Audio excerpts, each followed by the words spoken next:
Hello there, everyone. So I recorded one video.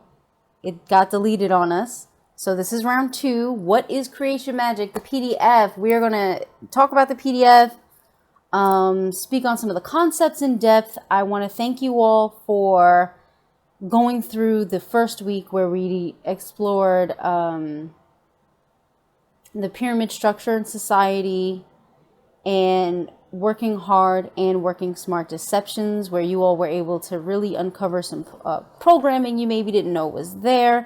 That was a good foundation for what we're getting into now. You have to know when that programming is there. You have to know when your trauma body is speaking and not your true etheric or spiritual, not even your etheric, really when your soul's like out of the picture. So let's just get on with it. Round two. The first, sorry, I keep hitting the desk. The first video got deleted, so I'm like, all right, you know what? I'm going to record right to my phone. No issues. I try to record it in Vimeo so then I can, I have my Vimeo and my Patreon connected so I could put it right over there. And that is what happened. So what is creation magic? That's what we're starting with. Creation is so intertwined with every aspect of our lives, we may overlook it quite often. It's a silent energy that permeates all of our existence. Now, I want to go a little deeper even on that.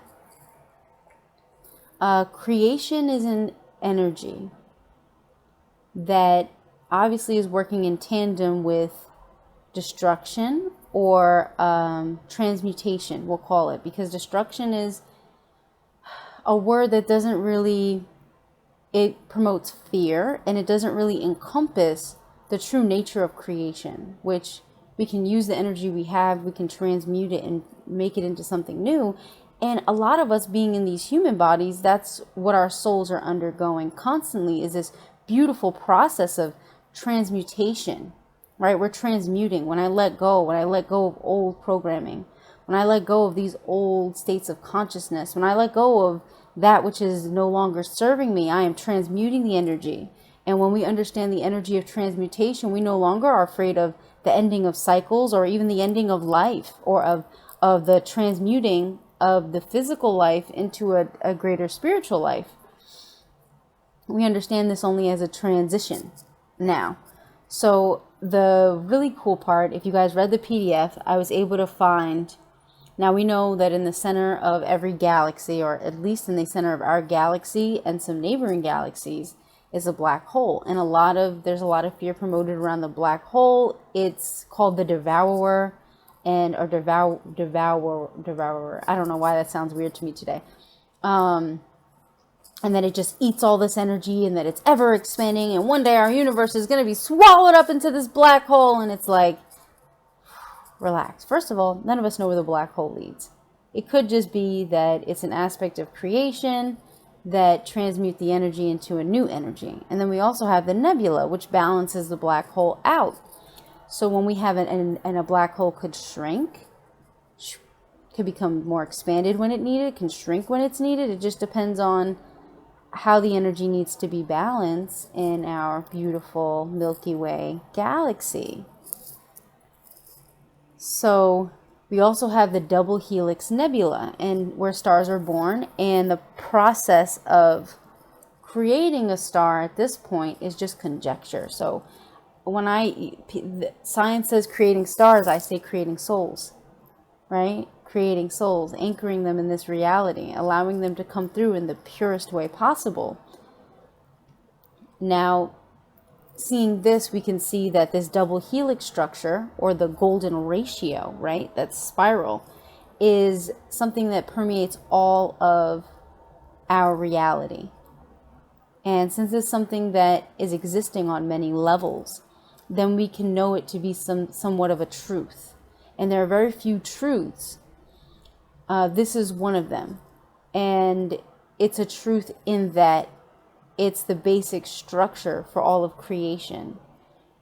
It is the light. It's the container that holds the light, right? And when we're dealing with cells, a cell is basically just locked up light. So what you can do when you work with your cells, and I do want to talk about this because I have been working with my cells to get some very, very deep energies transmuted out, and to cleanse and clear, and in order to allow that new energy to come into my soul and come from my soul, really, right? That new energy to come in from my soul so that I can be more in alignment and start the process of merging with my higher self. Okay, and then I left, so it says the DNA nebula is about 80 light years long, about 300 light years from the supermassive black hole at the center of the Milky Way galaxy. The nebula is nearly perpendicular to the black hole, which is interesting. Moving out of the galaxy in a quick clip about magnetic field, perpendicular. That's so interesting. But parallel through the nebula. Okay. Also, then it's telling us that in our own bodies, we have an intimate connection with these portals or black holes in our own cells, in our own DNA, and that through the black hole there is an emanation that comes forth that is creating the structure. Right? That's the mysterious source of creation. That's that pervasive, ever emanating, ever present energy. And you are that energy. Therefore, you can tap into that energy effortlessly, whether you choose to believe that or not. It's always going to be there.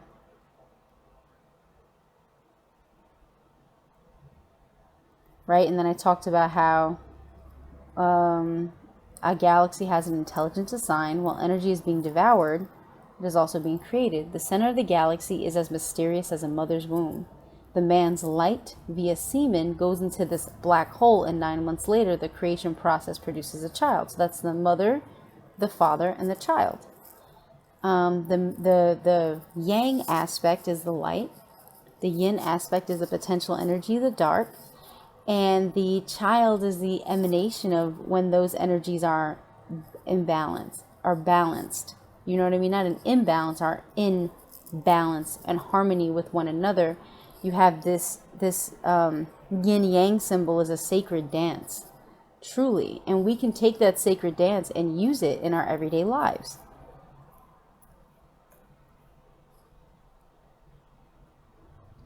Could it be that the light actually gives energy for the potential already inherent in the mother's egg to organize itself? So it's an initiator. Right? It's like a divine spark that tells the egg it's time to be manifested. This, from my perspective, is exactly what's happening in the center of the galaxy. Science doesn't believe in magic, yet they study magic every day and try to make sense of it feebly. Knowledge without wisdom is ignorance. The deadliest kind, too, because knowledge makes you think you know something, even if you have no experience with it. And we do find that with science, they're always making these assumptions, and they take these assumptions, these theories, and teach them as truths. So that's a major flaw.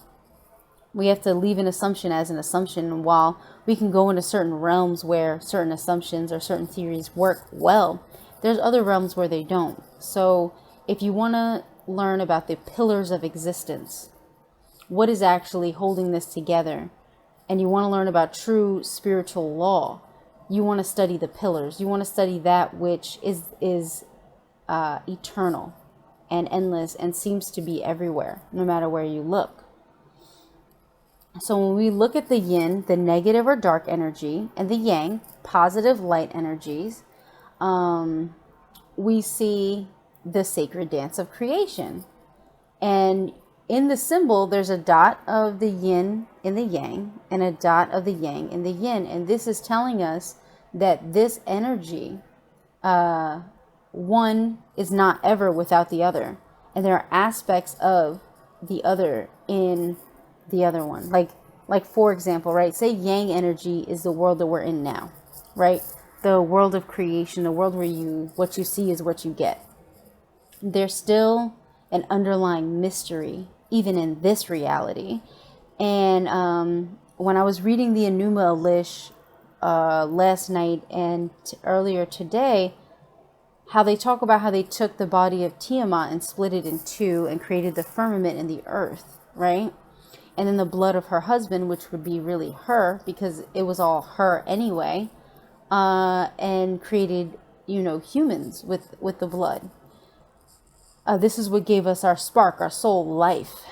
So when I looked at that, I'm realizing that there's a deeper aspect of creation, and there's an underlying aspect of creation that is existing in all of reality. And when we get in next week, when we get into the mysteries of the goddess, we are going to totally talk about the Enumalish and other goddess mysteries, and understand these goddesses way better, so we can start working with them and working with those energies that exist within our own selves. So the line separating the two, you'll notice that it's not a straight line, that it's curves. And that's because, first of all, it's a circle, so that's representing the cycles. And as things come around one another, right, as they orbit, or as they move around one another, then we have the creation of cycles, we have the creation of energy. Actually, just doing this, I'm feeling a force of creation in my own hands. So, and I can do it. Oh, that brings it in. This brings it out. Okay, look, learn something new, right?